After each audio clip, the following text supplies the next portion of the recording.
আসসালামু আলাইকুম, সবাই কেমন আছেন? আশা করি অনেক অনেক ভালো আছেন। আমিও আল্লাহর রহমতে অনেক অনেক ভালো আছি। তো প্রত্যেক দিনের মতো আরেকটা নতুন ভিডিও নিয়ে চলে এলাম। আজকে আর সকাল থেকে শুরু করলাম না, আজকে এটা হচ্ছে সন্ধ্যার ভিডিও। তো বিকেলবেলা একটা ইলিশ মাছ নিয়ে আসলো, একটু বড় সাইজের। এটা হচ্ছে 1 কেজি চেয়ে অনেকটাই বড়, 1200 গ্রাম। তো যাই হোক, এখন ইলিশ মাছটাকে তো আমার কাটতে হবে। এখন এই যে আঁশ ফালানোর জন্য একটা মেশিন আছে, এটা দিয়ে কিন্তু খুব সহজভাবে আঁশ ফালানো যায়।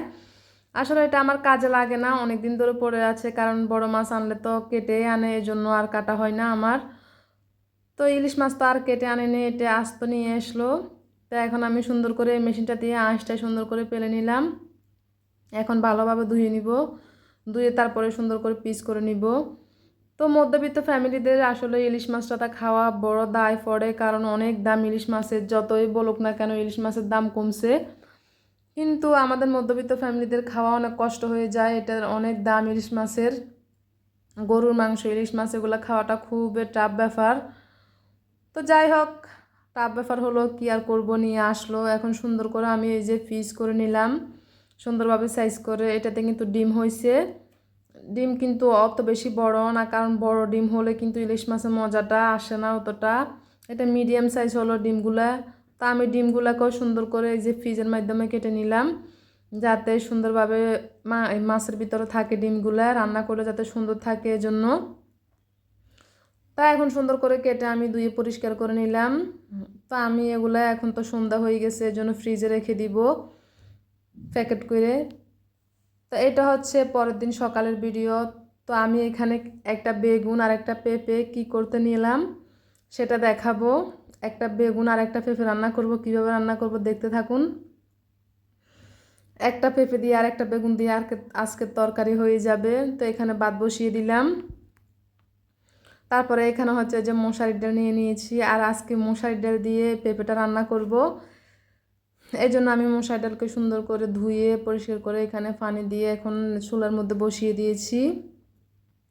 আর এই যে একটা বেগুন আর একটা পেঁপে কাটা হয়ে গেছে, কিন্তু বেগুনটা যতটাই দেখা যাচ্ছে ছোট, কিন্তু অনেকগুলাই হলো একটা বেগুনে। আর এখানে এই যে পেঁপেকে আমি একটু পাতলা সাইজের করে নিয়েছি, কারণ এটা ডাল দিয়ে রান্না করব। মসুর ডাল দিয়ে রান্না করলে কিন্তু পেঁপে এভাবে রান্না করলে অনেক মজা হয়। তা আমি প্রায় সময় কিন্তু এরকম করে রান্না করি। তা এখন এই যে মসুর ডালটা কিন্তু একটু ফেটে গেছে। তো ফেটে যাওয়া অবস্থা, আমি পেঁপেগুলো এখন দিয়ে দিব। পাতলা সাইজ করে একটু পেঁপেটা কেটে নিলাম, সেগুলো এখন দিয়ে দিব। তো এই ডালটা, এই পেঁপেটা কিন্তু বুটের ডাল দিয়েও রান্না করা যায়। আমি অনেক সময় বুটের ডাল দিয়েও রান্না করি, কিন্তু আজকে বুটের ডাল নাই, এই জন্য মশারির ডাল দিয়ে রান্না করতেছি। তো আমার ভাত প্রায় হয়ে এসেছে। তার এখানে হচ্ছে এই যে এখানে হইতেছে এখন পেঁপে আর ডাল। এরকম করে রান্না করলে কিন্তু অনেক মজা আসে পেঁপে আর ডালের মধ্যে।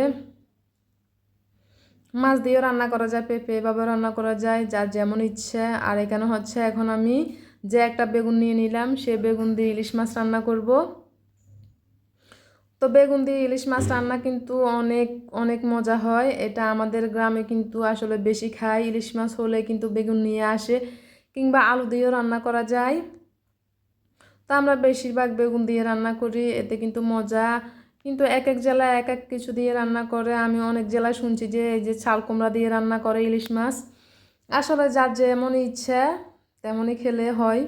তা আমি এখানে 5 পিস ছোট বড় সাইজ দিয়ে নিয়েছি ইলিশ মাছের, একটা ডিমওয়ালা মাছ নিলাম। তো এগুলো দিয়ে আজকে বেগুনটা রান্না করব।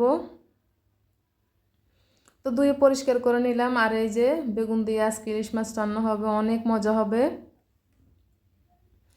তা আমি এগুলা কাটাকুটা করে সুন্দর করে পরিষ্কার করে রাখলাম। আর ওইখান দিয়ে মশলাটা আমি কষিয়ে দিচ্ছি।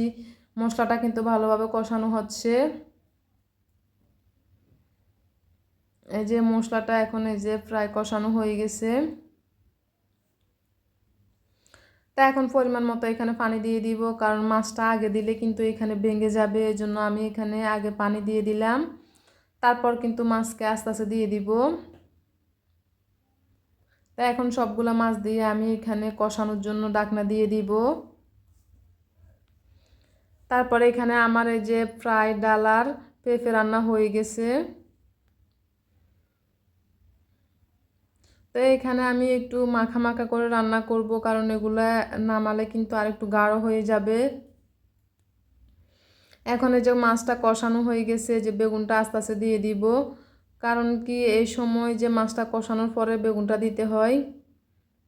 তো কিছুক্ষণ পরে আমি আস্তভাবে নাড়াচাড়া করে দিচ্ছি, কারণ মাছটা যাতে না ভাঙে।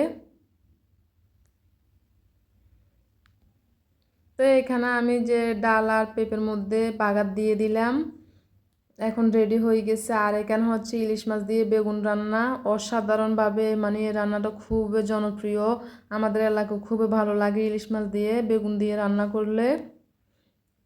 তো যাই হোক, দুপুরের রান্নাটা কিন্তু আমি আজকে সকালে করলাম। কেন করলাম সেটা এই যে, কারণ আমি এই যে শাওনের আব্বুর জন্য খাবারটা নিয়ে যাব। আমার ছেলে স্কুলে আছে, স্কুল থেকে ওকে নিয়ে আসবো আর ওর আব্বুকে খাবারটা দিয়ে দিব। অনেক দিন ধরে কিন্তু স্কুলটা বন্ধ ছিল, এই জন্য খাওয়াটা রান্না করা সকালে হয়নি। এখন থেকে আবার চালু হয়ে গেছে স্কুল, এই জন্য আমাকে রান্নাটা সকালে করতে হয়। তো সকালে রান্নাটা করে আমি এখন স্কুলে নিয়ে যাব আর ছেলেকে নিয়ে আসব। যাই হোক, ওটার পরে এখন সন্ধ্যাবেলা তো কিছু খেতে হবে। তো এখানে সন্ধ্যাবেলা নাস্তার জন্য আমি সেমাই তৈরি করব আজকে। বনফুল একগুলা সেমাই আছে, ওগুলো আসলে রান্না করব আজকে। তো এখানে আমি যে দুধটুকু জাল দিয়ে নিয়েছি সুন্দর করে, ওটাকে এখন একটু ঠান্ডা করে নিব, কারণ গরম দিলে কিন্তু এটা এমনিতে বনফুলের প্যাকেটগুলোর কিন্তু একেবারে গুঁড়া গুঁড়া থাকে, সেমাইগুলো অনেক মিহি থাকে, এগুলো দিলে একেবারে গলে যাবে। এই জন্য আমি একটু ঠান্ডা করে নিলাম। এখন দুধগুলোকে ভালো করে ঠান্ডা করে নিয়েছি, এখন এই যে দিয়ে দিচ্ছি। সেমাইগুলো কিন্তু অনেক গুঁড়া গুঁড়া, তো আমি এখানে পরিমাণ মতো দিব, কারণ এগুলা বেশি দিলে কিন্তু একেবারে শুকিয়ে যায়, সেমাই কিন্তু দুধগুলো একেবারে টেনে ফেলে। এই জন্য আমি অল্প অল্প করে দিব, যাতে একটু ঝোল থাকে, তারপরে কিন্তু এগুলো অনেকটাই টেনে যাবে। তো একটু নাড়াচাড়া করে দিচ্ছি, আর কিছুক্ষণের জন্য ওয়েট করে দেখাবো আপনাদেরকে, কিন্তু একটু টেনে যাবে এই যে দুধগুলো সেমাইয়ের সাথে ভালোভাবে টেনে যাবে। এই যে প্রায় অনেকটাই টেনে গেছে, এখন কিছুক্ষণ পরে আপনাদেরকে একটু দেখাবো। এখন এই যে অনেকটাই টেনে গেছে, এখন এই সময় খাওয়ার কিন্তু উপযোগী। তো সবাই ভালো থাকবেন, আজকে এই পর্যন্তই, আল্লাহ হাফেজ।